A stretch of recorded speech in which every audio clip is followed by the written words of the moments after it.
Media করে ফিরে দেয় বাংলাদেশ টাকা লাগে।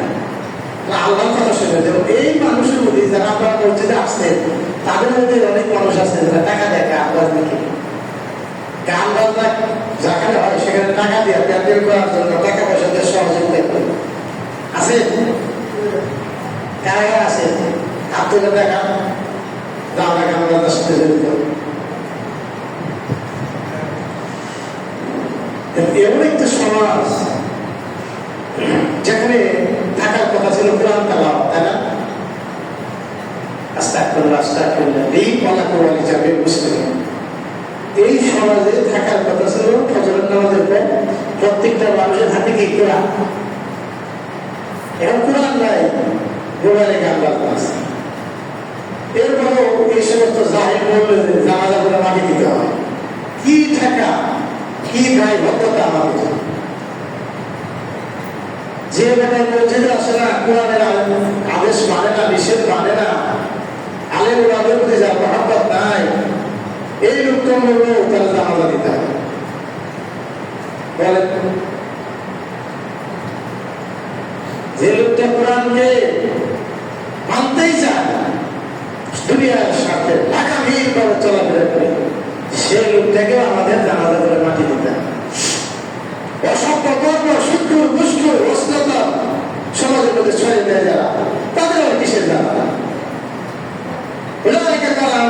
তারা চতুষ্পদ জগতের মতো বাংলা না তার সাথে করছে।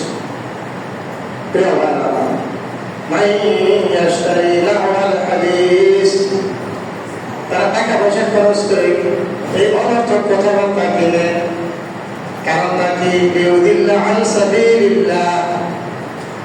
কষ্ট করবে, গোমরা করবে, ইসলামের পথ থেকে দূরে সরিয়ে দেওয়ার জন্য আনসাবিল্লাহ আল্লাহর পথ থেকে এলেম ছাড়া জ্ঞান ছাড়া মূর্খ মানুষ, এই মূর্খরা কাপড় কাছে। এখন বলে আমি কি গান গাইবো, আমি গান গাইতে পারি, এমন কিছু গান এই মোবাইলে টেলিভিশনে গায় যেগুলো আগের দিনে ব্যবসাও গাইত না, পতিতারাও গাইত না। সেই গায়িকা না আসলে এই মসজিদের অধিকাংশ মুসলিম দৌড়িয়া গায়িকা দেখার জন্য, নায়িকা দেখার জন্য কি গান গায় বলেন তো? বলেন কয়টা বলবো, বললে তো খারাপ শোনা যায়। হ্যাঁ, আসসালামু আলাইকুম বিআইসা সুন্দর গান গায়। কত নোংরা কথা যৌনতাকে নিয়ে এই সমাজটাকে একেবারে ধ্বংসের দ্বার প্রান্তে দিয়েছে। কোন নৈতিকতা নাই, চরিত্র নাই, আদর্শ নাই, কিচ্ছু নাই এই সমাজের মধ্যে। যে যেভাবে পারে চেনা করতেছে। আউযুবিল্লাহি মিনাশ শাইতানির রাজিম।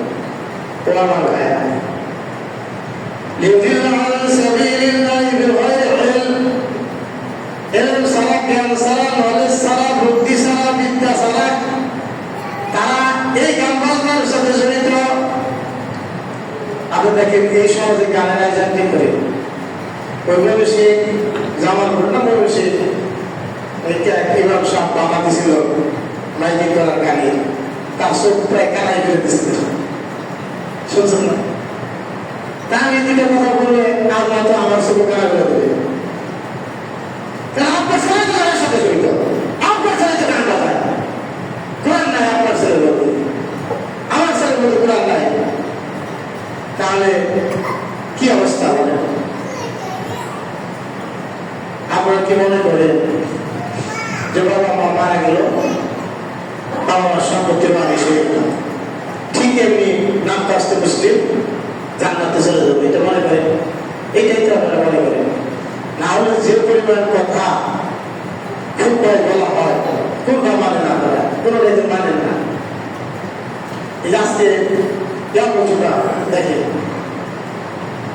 আশেপাশে কতগুলো মসজিদ, এইখানে মসজিদ, ওইখানে মসজিদ, ওইখানে মসজিদ, ওইখানে একটা, এইখানে একটা, এইখানে একটা, ওইখানে একটা।